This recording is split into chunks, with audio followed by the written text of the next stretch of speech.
تو میرا جنون ایپیسوڈ 1۔ آپ یہ کیا کر رہے ہیں؟ اس نے اس سے دور جانے کی کوشش کی لیکن اس کی پکڑ اتنی مضبوط تھی کہ وہ آزاد نہ ہو پائی۔ اب اس کے ہونٹ چہرے سے ہوتے ہوئے اس کی گردن کو چھو رہے تھے، لیکن بیلا کی سسکیاں اس کے کام میں خلل پیدا کر رہی تھیں جو وہ برداشت نہیں کر سکتا تھا۔ لہٰذا اس نے اپنی ٹائی اتاری اور اس کے منہ کے پاس کر کے اس کا منہ باندھ دیا۔ اب اس کے دونوں ہاتھ خان کے وسطی ہاتھ میں قید تھے۔ دیکھو، میں نے تمہیں کہا تھا نا کہ میرے کام میں کوئی ٹانگ اڑائے، یہ مجھے پسند نہیں، لیکن تمہاری سمجھ میں کہاں بات آتی ہے۔ پر ڈونٹ وری، میں ہوں نا سمجھانے کے لیے۔ یہ کہتے ہی وہ دوبارہ اس کی گردن پر جھک گیا اور اس دشمن جان دل کو اپنی پوری قوت سے بائٹ کیا۔ بیلا کی آنکھوں سے نکلنے والے آنسو اس ستمگڑ کی شدت کا مبولتا ثبوت پیش کر رہے تھے۔ ویسے تو اپنی دنیا میں ایک اپنے کام کو پھرتی سے کرنے والا انسان مانا جاتا تھا، لیکن ان کاموں میں خان ایک الگ ہی روپ میں دیکھنے کو ملتا تھا۔ مجھے میری بیٹی پر فخر ہے، اگر وہ تم جیسوں کے خلاف کھڑی ہے تو اس میں اس کا بھرپور ساتھ دوں گا۔ یہ کہتے ہی شہاب صاحب نے ٹھنڈے پانی کا گلاس اپنے اندر ڈیلا، کیونکہ انہیں سامنے والے انسان کی طاقت کا اندازہ تھا، لیکن اپنی بیٹی کے لیے انہیں یہ خطرہ مول لینا پڑا۔ شہاب میاں، یہ لٹشو اتنا پسینہ کیوں آ رہا ہے؟ ویسے آپ کی پری نظر نہیں آ رہی مجھے، کہاں ہے وہ؟ خبردار، بیٹیاں صرف اپنے باپ کے لیے ہی پریاں ہوتی ہیں جمشید، تم جیسے کمینوں سے تو انہیں بچا کے ہی رکھنا چاہیے۔ غلط، سراسر غلط شہاب صاحب، بیٹیاں اپنے باپ کے لیے نہیں سگے باپ شہاب صاحب سگے باپ کے لیے پریاں ہوتی ہیں۔ یہ سنتے ہی جیسے اس کے اوپر کسی نے پہاڑ گرا دیا تھا، یا پھر کسی نے اس کو ماضی یاد دلا دیا تھا۔ خان، تمہیں پتہ تھا؟ اس رات کو تو ایسا لگا تھا جیسے میں آسمان کو چھو رہی ہوں۔ خان، جو اپنے پاپا کے کہنے پر اس کی اسائنمنٹ بنا رہا تھا، اس کی سریلی آواز سے لطف اندوز بھی ہو رہا تھا، لیکن وہ لڑکی اس کو اپنی طرف متوجہ کرنا چاہتی تھی۔ کالے رنگ کے شارٹ میں اس کا سراپا اور بھی جوبن پر تھا، کشادہ سینہ پوریا بتاپ سے چمک رہا تھا۔ اچانک اس نے خان کے ہاتھ سے پینسل جھپٹی اور اپنے سینے کے درمیان کی لکیر میں ڈال دی۔ یہ تو تب ہی ملے گی اب جب تم یہاں پر قسط ہوگے۔ یہ کہتے ہی اس نے اپنے ہونٹ کو گول کیا اور اس کے سامنے اپنا منہ کیا۔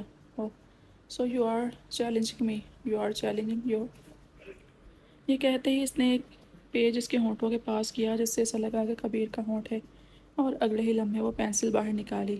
یہی تو کبیر کا انداز تھا، کبھی بغیر کچھ کیے اسے آسمان پر پہنچا دینا، اور کبھی ایسا مدہوش کرنا کہ وہ اس کی چال سمجھ نہ پاتی۔ آہستہ آہستہ اس نے کمرے کا دروازہ کھولا تو دیکھا کہ کمرہ تاریکی میں ڈوبا ہوا تھا۔ کمرے کے اوپر والی چھت پر چاند ستاروں کی اسٹیکر کی وجہ سے تھوڑی سی روشنی تھی، جس کی وجہ سے بیڈ پہ سوئے انسان کے چہرے کے نقش واضح دکھائی دے رہے تھے۔ وہ کچھ دیر وہیں پر کھڑی رہی، پھر آہستہ آہستہ قدم اٹھائے۔ منہ کے دونوں طرف لال نشان تھے، اس کی گردن پر بھی جگہ جگہ ایسے ہی نشان تھے۔ اگر آج بھی وہ یہاں نہ آتی تب کبیر اسے کوئی نئی سزا دے دیتا۔ یہی سوچتے ہوئے اس نے اس کے کمرے کی طرف رجوع کیا، لیکن پھر نہ جانے کس خیال کے تحت واپس مڑی۔ نہیں، میں اس کے ساتھ تو بالکل بھی نہیں رہ سکتی۔ اگر اس نے بیلا، کام ڈاؤن، تمہیں کچھ کہا کل تو آگے سے مقابلہ کرنا، لیکن اس کے حکم کی تکمیل تو بالکل بھی نہیں۔ ابھی اسی خیالوں میں تھی کہ اسے زمین پر کسی کا سایہ دکھائی دیا۔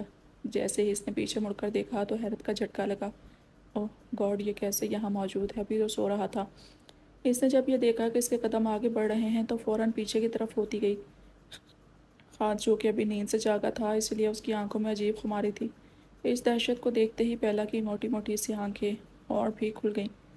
وہ میں، تم نہیں، آپ۔ اس سے پہلے وہ اور کچھ بولتی، خان نے اس کے ہونٹ پر انگلی رکھ دی۔ اس کو دوبارہ اپنے اتنا قریب دیکھتے ہوئے بیلا نے اپنی آنکھیں بند کر دیں۔ اس کی سانسوں کی تپش اب بیلا کے چہرے کو جھلسانے لگی تھی، لیکن سامنے والا اس کے چہرے کا ایکس رے کرنے میں مگن تھا۔ اچانک اس کی نظر ان نشانات پر گئی جو اس کے اپنے دیے ہوئے تھے۔ اس نے اپنے انگوٹھے کی مدد سے انہیں سہلایا تو درد کی وجہ سے بیچاری بیلا کے منہ سے سسکی سے نکلی تھی۔ خان نے فوراً اپنا ہاتھ پیچھے کر لیا، جس کے فوراً بعد بیلا نے موقع دیکھتے ہی رخ پھیر لیا، لیکن وہ اس کے چنگل سے چاہ کر بھی آزاد نہیں ہو سکتی تھی، کیونکہ خان کا ایک ہاتھ اب اس کی گردن پر تھا اور دوسرے ہاتھ سے اس نے بیلا کے سر کو تھوڑا اوپر کیا اور اپنے ہونٹوں کی مدد سے ان نشانات پر مرہم لگانے لگا۔ اس کا ایک ہاتھ ساتھ ساتھ اس کی گردن پر رینگ رہا تھا۔ یہ سب محسوس کر کے بیلا کی ٹانگیں کانپنے لگیں۔ اب اس میں کھڑے ہونے کی بالکل سکت نہیں تھی، تو خان نے ہاتھ کمر پہ رکھ کر اسے سہارا دیا۔ بیلا نے اپنے نازک ہاتھوں سے اسے دور دھکیلنا چاہا، مگر اس پر کوئی اثر نہ ہوا۔ میرے ساتھ بیڈ پہ سوئے، اس چیز سے مجھے تھوڑی الرجی ہے، لیکن کوئی بات نہیں، تھوڑا سا بہت کمپرومائز سے چلتا ہے نا۔ اس نے پنسیاں مسکراہٹ کے تیر چلائے۔ ڈارلنگ، لیکن بیلا بیلا کا آگے سے کوئی جواب نہ پا کر اس نے چیخ کے اور زور سے بولا، لگتا ہے تمہارے کان کا بھی علاج کروانا بلکہ کرنا پڑے گا۔ نہیں، میں نے سنا جو کہا آپ نے، لیکن گڈ، ویری گڈ، ایسے ہی آگے بھی میری بات ماننا اچھے بچوں کی طرح۔ اور اسے بولنے کا موقع ہی نہیں دیا۔ یہ کہہ کر وہ واش روم چلا گیا۔ شہاب صاحب فوراً ہی پری کے روم میں آئے تو وہ وہاں موجود نہیں تھی۔ اس کے کمرے کے آگے ٹیرس پر ایک کیج تھا جس میں مختلف رنگوں کے خوبصورت طوطے تھے جو پری کے چچا یعنی کہ شہاب صاحب کے بھائی نے ان کو تحفے میں دیے تھے۔ وہ روزانہ ان پرندوں کے پاس آتی اور کئی گھنٹے یہاں گزارتی۔ شہاب کی آواز پر وہ فوراً پلٹی۔ وہ دیکھنے میں عام سی لڑکی تھی، لیکن جو چیز اسے پرکشش بناتی تھی وہ اس کے چہرے کی معصومیت تھی۔ شاید وہ کچھ دیر پہلے نہا کے نکلی تھی، اس لیے گیلے بال کمر سے بھی نیچے جا رہے تھے، جن سے وہ بہت چڑھتی تھی کیونکہ اتنے بال چھڑانا اس نازک لڑکی کے بس کی بات نہیں تھی۔ بابا، آپ یہاں کوئی ضروری بات ہے کیا؟ ہاں بیٹا، اب میں نے فیصلہ کر لیا ہے۔ بیلا بیٹھ کے دوسری طرف آئی اور فوراً سونے کا ارادہ کیا۔ جب وہ گہری نیند میں اتر گئی تو اچانک سے خان نے بیلا پر سے کمبل دور اچھالا جس میں وہ خود کو چھپا کر سو رہی تھی۔ بیلا بھی نیند سے بیدار ہو گئی۔ میں نے صرف بیڈ کی بات کی تھی، نہ کہ کمبل کی۔ تھوڑی سی نرمی کیا برتو، تم تو فری ہی ہو جاتی ہو۔ اور ہاں، اس لیے میں تمہیں بالکل بھی سونے نہیں دوں گا۔ جاؤ جا کر چینج کرو۔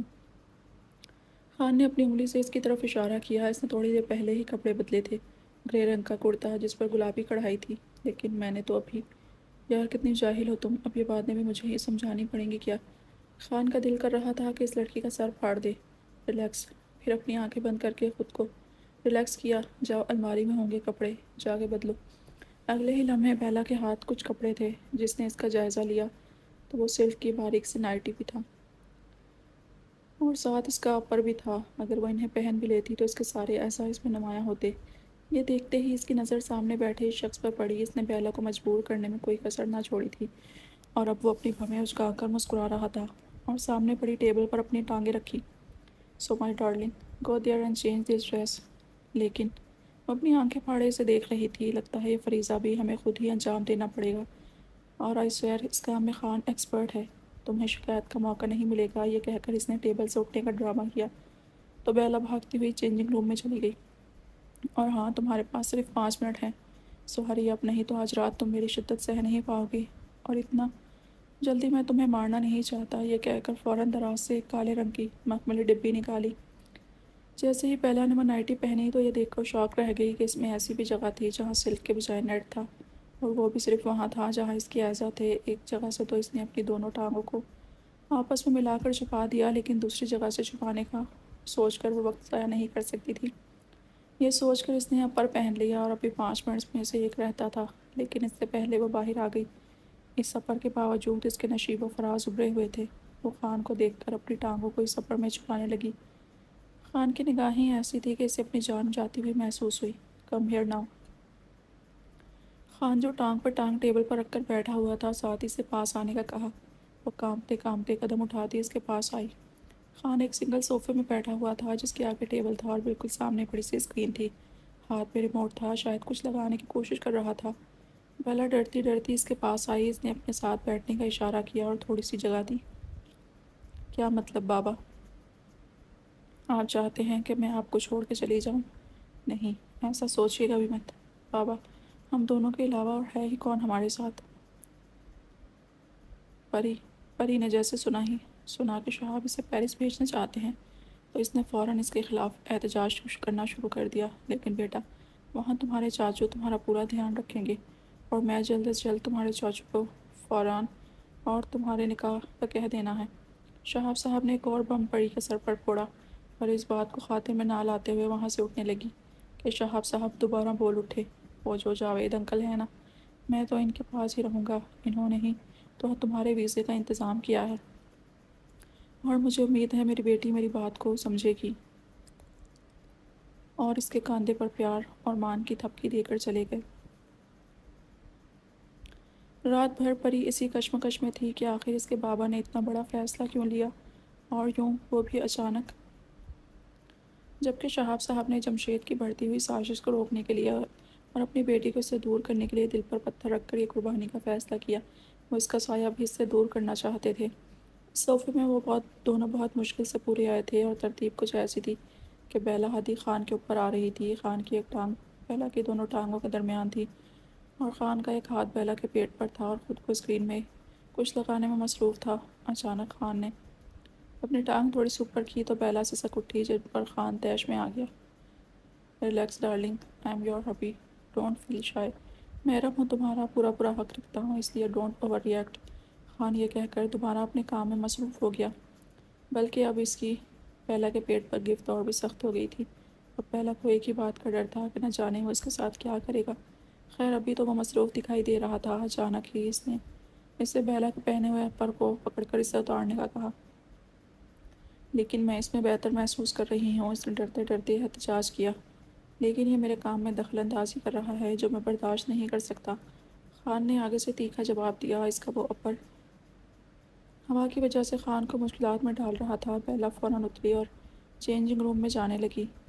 رکو، کہاں چلی؟ چینج کر کے بھی تو تم نے میرے پاس ہی آنا ہے، تو اس سے بہتر ہے کہ یہیں اتار دو، اسے خان کی آواز سنائی دی۔ وہ مرتی کیا نہ کرتی کے تحت واپس مڑ گئی اور آہستہ آہستہ اسٹریپ کھولنے لگی اور شرم کی وجہ سے آنکھیں بند کر لیں۔ اس کا پر اس کے بدن پر سے زمین بوس ہو چکا تھا۔ خان کی نظریں اس کا ایکس رے کرنے میں مگن تھیں۔ پھر اچانک ہوش میں آیا اور اسے واپس بیٹھنے کا کہا۔ اس لال رنگ میں اس کا جسم اپنے پورے جوبن پہ تھا۔ وہ دوبارہ اسی طریقے سے بیٹھے تھے، بس فرق یہ تھا کہ اب خان کا ہاتھ اور ٹانگ سیدھا اس کے بدن کو چھو رہی تھی۔ خان نے ایک فلم لگائی اور پیچھے لیٹنے والے انداز میں بیٹھ گیا۔ اس کا دھیان فلم میں کم اور بیلا پر زیادہ تھا۔ خان نے بیلا کو بھی پیچھے لیٹنے کا کہہ دیا، جس کو مووی میں کوئی دلچسپی نہیں تھی اور وہ تو بس ادھر سے گم ہونا چاہتی تھی۔ بیلا نے خان کے سینے پر ٹیک لگائی ہوئی تھی۔ تھوڑی دیر بعد خان نے اپنی جیب سے ایک برانڈڈ تمباکو کا پیکٹ نکالا اور سلگانے لگ گیا۔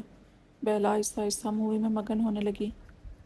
خان نے سگار کو تھوڑا آگے سے پکڑا اور پچھلا حصہ اس کے جسم کے پاس لے گیا اور کمر کے گرد پھیرنے لگا۔ بیلا کو ایسا لگ رہا تھا کہ کوئی چیز اس کے جسم پر رینگ رہی ہے، لیکن پیچھے دیکھنے کی ہمت نہیں کر سکتی تھی۔ خان اب اس کے نچلے حصے پہ پہنچ گیا تھا اور سگار کو اس کے پیٹ کے نیچے پھیرنے لگا، جس سے بیلا کے جسم میں ہلچل سی ہونے لگی۔ وہ آہستہ آہستہ سگار کو اور نیچے لا رہا تھا، جس سے بیلا کا جسم کانپنے لگ گیا۔ کیا ہوا darling, is there any problem? اس نے بیلا سے پوچھا۔ وہ مجھے سردی لگ رہی ہے، اس نے کانپتے ہوئے کہا۔ وہ یہ تو ایک سنگین مسئلہ ہے، تم یہیں بیٹھو۔ وہ یہ کہہ کر اٹھا اور ایک سفید رنگ کی چادر لے آیا۔ لیکن مجھے تو بہت ہی گرمی چڑھی ہوئی ہے، میں اپنی شرٹ اتار دیتا ہوں۔ اس نے اپنی شرٹ اتار کر اوپر وہیں چادر کر لی اور صوفے پر آ گیا۔ بیلا کو اس میں آنے کا حکم دیا۔ اب دونوں اسی چادر میں تھے اور صرف ان کے منہ چادر سے باہر تھے۔ آج دوبارہ وہ اپنے ڈیڈ کے کہنے پر اسے باہر گھمانے لایا تھا۔ کبیر کو یہاں آئے ہوئے تقریباً 4 سال ہو چکے تھے۔ اس دورانیے میں وہ جولیانا عرف جولی کو بہت اچھے سے جان گیا تھا۔ اسے یہ بھی معلوم تھا کہ جولی اسے اپنانا چاہتی ہے، تب اس نے کئی بار اسے اپنے فلیٹ میں دعوت خاص دی، کیونکہ یہاں وہاں کا رواج تھا۔ شادی کا کوئی کنسیپٹ نہیں تھا اور کبیر بھی اس کی دعوت کو قبول کرتا تھا، لیکن جب بھی وہ قریب آنا چاہتی تو یہ کوئی نہ کوئی بہانہ بنا کر وہاں سے پتلی گلی نکلتا۔ جب جولی کو پتہ چلنا شروع ہوا کہ کبیر اس سے دوری برت رہا ہے تو اس نے اسے اپنی طرف اٹریکٹ کرنے کے لیے اور بھی جتن کرنا شروع کر دیے۔ آج بھی وہ شارٹ پہن کے آئی تھی اور ڈارک ریڈ لپسٹک میں اس کے ہونٹ کبیر کو بہکا رہے تھے۔ تب بھی وہ اس کی طرف دیکھنے سے پرہیز کر رہا تھا اور جولی اسے بار بار اکسا رہی تھی۔ اچانک ہی اس نے آہ کی آواز نکالی۔ کبیر جو آئس کریم کھانے میں مصروف تھا اچانک متوجہ ہوا۔ کیا ہوا جان، تم ٹھیک تو ہو؟